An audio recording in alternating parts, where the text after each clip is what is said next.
Bonsoir et ravi de vous retrouver pour une nouvelle édition d'information d'Expression française sur le Oula. Voici les principaux titres du journal. Elles ont conquis l'Afrique. Les Lionnes de l'Atlas décrochent la CAN féminine de futsal 2025 au terme d'un tournoi maîtrisé de bout en bout. Une victoire qui résonne fort pour le sport féminin marocain. À cette occasion, Sa Majesté le Roi a adressé un message de félicitations aux membres de l'équipe nationale féminine de futsal. Ce jeudi 1er mai, c'est la fête du travail. Comme partout à travers le monde, la classe ouvrière marocaine célèbre l'événement à travers l'organisation d'une série de meetings et de marches. Les principales centrales syndicales font part de leurs revendications. Nous ferons le tour dans un instant.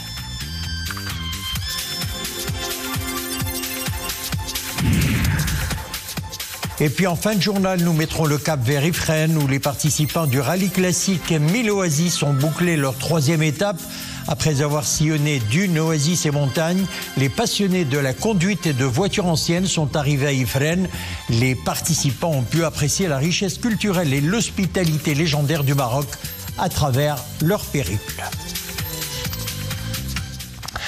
Les Lionnes de l'Atlas de futsal sur le toit de l'Afrique. L'équipe nationale féminine inscrit à son tableau de chasse le premier titre africain de la compétition. Une victoire méritée face à une redoutable équipe tanzanienne. Après le sacre, Sa Majesté le Roi Mohamed VI a adressé un message de félicitations aux membres de l'équipe nationale féminine de futsal.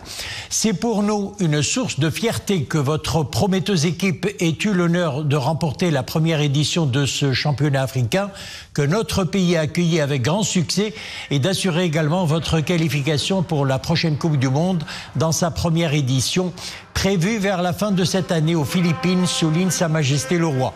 Notant que ce sacre inédit confirme la place de choix qu'occupent désormais les joueuses marocaines, fortement déterminées à continuer à obtenir des résultats honorables pour le football national et à s'imposer lors des manifestations sportives à l'échelle continentale et internationale. Saluant la performance de haut niveau et l'esprit élevé de patriotisme dont ont fait montre les joueuses de l'équipe nationale tout au long de ce championnat, le souverain fait part de sa haute appréciation des efforts déployés par tous ceux qui ont contribué à la réalisation de ce sacre continental bien mérité, joueuses, cadres techniques, médicaux, administratifs et dirigeants. Une première édition de la CAN Futsal qui a tenu donc toutes ses promesses. En plus de son sac continental, la sélection nationale a poinçonné à l'issue de cette compétition africaine son billet pour la Coupe du Monde féminine de futsal prévue aux Philippines du 27 novembre au 7 décembre prochain. Et tout au long de la compétition, l'esprit d'équipe a prévalu. Voilà qui a aidé d'ailleurs les Lionnes de l'Atlas à renverser les Tanzaniennes après avoir été menées au score 2-0. Retour sur les temps forts de la rencontre avec Sophia Fegrout.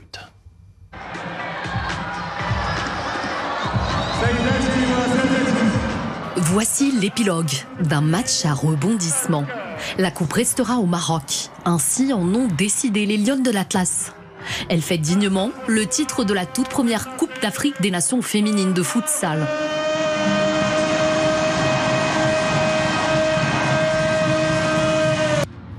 Mais le sacre a été arraché dans la douleur. Les Marocaines ont souffert face à des Tanzaniennes prêtes à en découdre. Les Marocaines vont être surprises par un tir trompeur à ras de terre qui donne l'avantage à la Tanzanie. À la 11e minute de jeu, Malak El-Kilani a failli remettre les pendules à l'heure, mais son face-à-face avec la farouche gardienne tanzanienne Nagiati Idrissa va tourner court. Les deux sélections vont par la suite offrir au public un match haletant, ponctué d'occasions franches, digne de la finale de la toute première CAN féminine de futsal. Et puis, profitant d'une faille, les joueuses de la Tanzanie vont doubler la mise.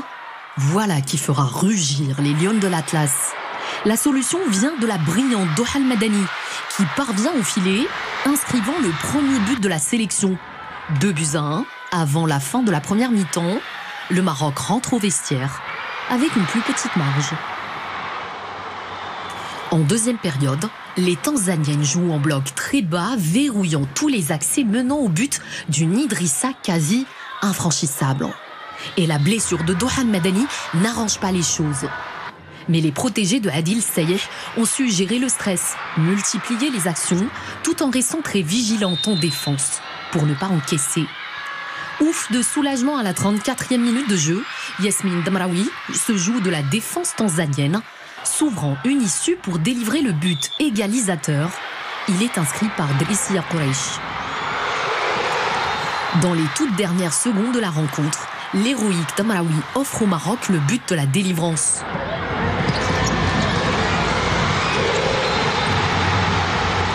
L'euphorie s'empare de la salle couverte du complexe sportif Prince Moulay Abdallah.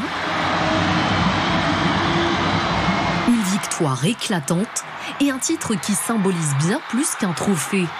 C'est l'essor du sport féminin au Maroc, porté par l'audace et le talent. Et une nouvelle fois, bravo à nos championnes africaines. Comme partout à travers le monde, la classe ouvrière marocaine a célébré la fête du travail ce 1er mai. Les principales centrales syndicales ont donné de la voix à travers l'organisation d'une série de meetings et de marches appelant à poursuivre la lutte en faveur de la justice sociale. D'une seule voix, les différentes centrales syndicales expriment des revendications portant sur la nécessité de revaloriser les salaires dans le public et le privé, tout comme les pensions de retraite. Iman Ablou et Abd Ilachab. Un 1er mai qui marque une date supplémentaire dans la lutte pour la défense des droits des salariés et les revendications habituelles visant à améliorer les conditions de vie de la classe ouvrière. Cette année encore, la fête du travail est célébrée dans un contexte marqué par le renchérissement des prix et la détérioration du pouvoir d'achat. Les dernières augmentations annoncées par le gouvernement ne sont pas suffisantes face à l'envolée des prix. Le secteur privé n'en a pas bénéficié, sachant que les employés du privé ont une précieuse contribution à l'économie nationale. Et puis, qu'en est-il des retraités ? 48% des retraités affiliés à la CNSS ont des pensions en dessous du SMIC.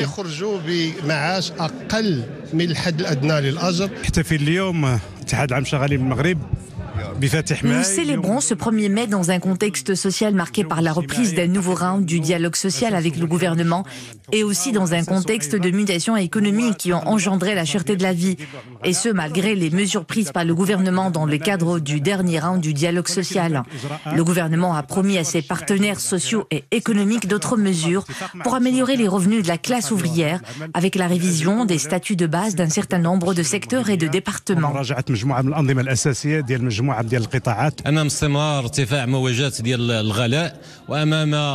Face à la cherté de la vie, à la spéculation qui persiste, les récentes augmentations s'avèrent insuffisantes. L'inflation persiste également. Donc, une augmentation générale des salaires dans le public et le privé est une revendication primordiale. À cela s'ajoutent d'autres revendications. La révision du Code du travail, la préservation des libertés syndicales, dont le droit de la grève, et la très attendue réforme des régimes de retraite. La mobilisation se maintient dans l'attente d'esquisser les contours de la prochaine étape. Nous dénonçons le retard constaté dans le dialogue sectoriel. Cela concerne notamment l'agriculture, la justice, les collectivités territoriales, la santé et bien d'autres encore. Certains se sont engagés dans le dialogue, mais nous revendiquons l'accélération de ce processus de façon à garantir les droits des salariés pour ce qui est de l'avancement et certains droits toujours suspendus. Nous réitérons notre opposition, rejetant la loi organique sur la grève. Nous réitérons également nos revendications relatives à la nécessité d'aboutir à une loi garantissant la restructuration du paysage syndical, sa démocratisation et sa moralisation.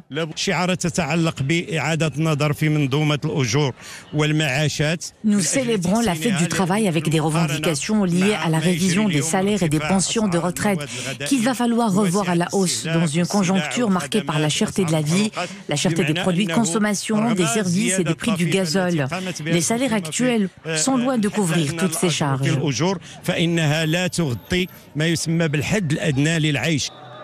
Un engagement multiforme, doublé d'une position ferme, au service de la classe laborieuse. De son côté, le gouvernement réaffirme sa détermination à poursuivre la mise en œuvre des engagements contenus dans les accords sociaux. Intervenant à l'occasion du 1er mai, le ministre de l'Inclusion économique, de la petite entreprise, de l'emploi et des compétences, Younis Kouri, a fait une annonce. Le salaire net moyen dans le secteur public passera à 10 100 dirhams début 2026. Voici ses propos. المتوسط ديال الأجور في القطاع العام راه داز من 8237 درهم في البداية ديال هذه الحكومة سنة 2000. Le salaire mensuel net moyen dans le secteur public passera de 8237 dirhams en 2021 à 10 100 dirhams début 2026. Le salaire mensuel minimum net dans le secteur public s'élevait à 3000 dirhams au cours des 5 dernières années, mais grâce aux efforts du gouvernement, en exécution des orientations de Sa Majesté le roi Mohammed VI, le salaire minimum passera de 3000 dirhams à 4500 dirhams. Dans le secteur privé, qui constitue une priorité pour le gouvernement, le salaire minimum mensuel net est passé de 2638 dirhams en 2021 à environ 3200, en tenant compte de l'augmentation de 5% qui sera effective dès janvier prochain. Le salaire minimum augmentera ainsi de près de 600 dirhams, soit une hausse de 20%, ce qui n'a jamais été réalisé par aucun autre gouvernement.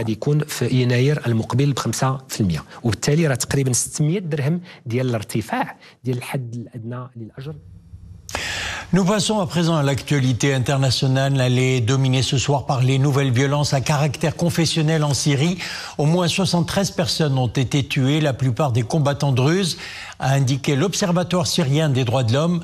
La plus haute autorité spirituelle des Druzes de Syrie a dénoncé, je cite, une campagne génocidaire contre sa communauté. Ces heurts entre combattants druzes et groupes armés liés au pouvoir sunnite illustrent l'instabilité persistante en Syrie.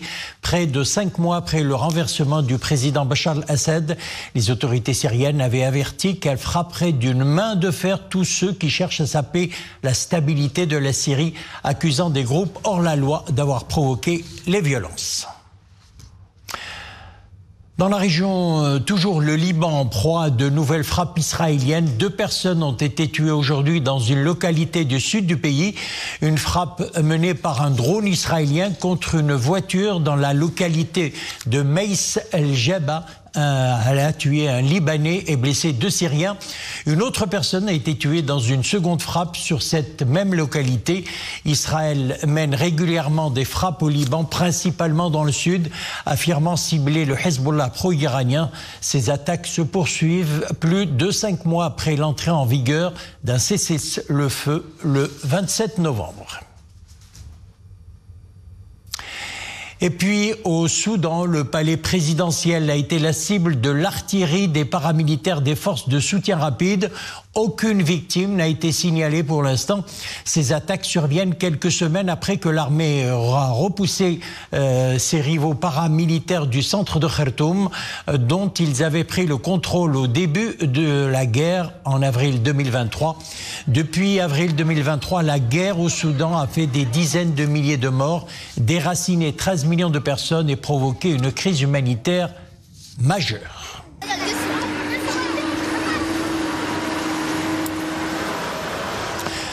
Retour sous le ciel marocain, ciel nuageux dans une bonne partie du pays. Certains ont même droit à des orages de printemps. Entre 25 et 50 mm sont attendus dans les provinces de Figuig, Jarada, Grsif, Taourir, Tzfro, Boulmen, Taza, Tinrir, Rachidia et Midelt. Le phénomène se poursuivra jusqu'à 23h ce soir. La météorologie nationale a émis un bulletin d'alerte de niveau de vigilance orange.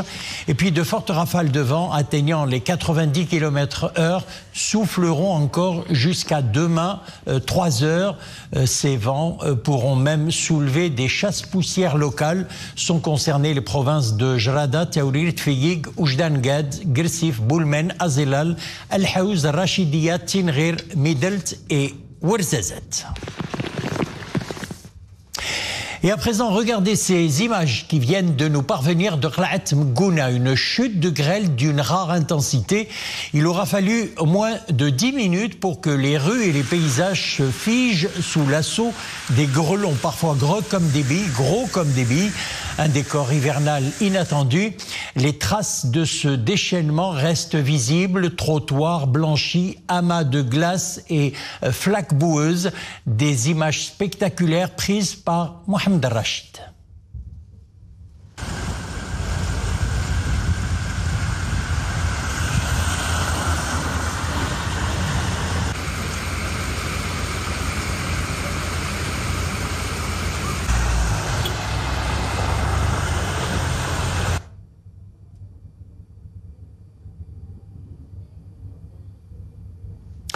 Et on passe maintenant du mauvais temps à la belle époque. Le rallye classique 1000 Oasis continue d'avaler les kilomètres. Après Ouarzazate et Erfoud, traversant dunes, oasis et montagnes, les participants sont arrivés à Ifrane. Le rallye classique 1000 Oasis est une ode à l'ingénierie mécanique des décennies passées, mais aussi à la richesse culturelle et à l'hospitalité légendaire du Maroc. Ahmed Fadili, Maria Oued. Dans les petites rues pavetées d'Ifrane, ce balai de voitures anciennes ne passe pas inaperçu. Si bien que l'on se croirait presque catapulté dans un autre temps. Vieille Merco, Cadillac, 2 chevaux, Ford Falcon ou Mustang, ces mythiques berlines, venues des 4 coins du monde, offrent à leurs conducteurs une expérience unique.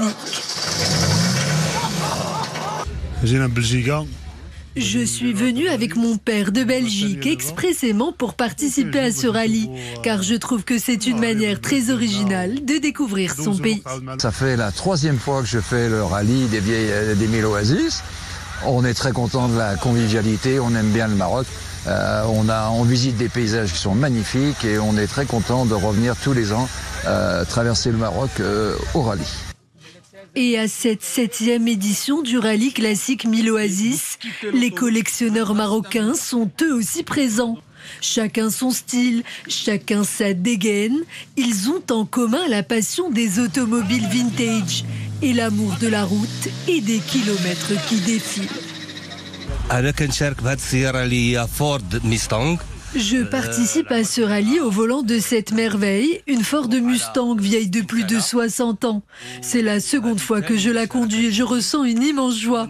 Je suis passionné par les vieilles voitures et ce hobby me permet de rencontrer d'autres passionnés comme moi. Cette édition connaît un immense succès.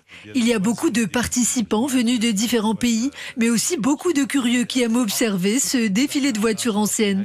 D'ailleurs, ce rallye atypique contribue lui aussi, à son échelle, à faire briller le Maroc dans le monde. Après plus de 1500 km de route, les équipages boucleront demain ce rallye d'un autre temps, dans la ville d'El Hoceima. Des souvenirs plein la tête. Voilà, c'est la fin de notre édition. Merci de l'avoir suivi. Excellente soirée. On se retrouve demain, vendredi, 18h30.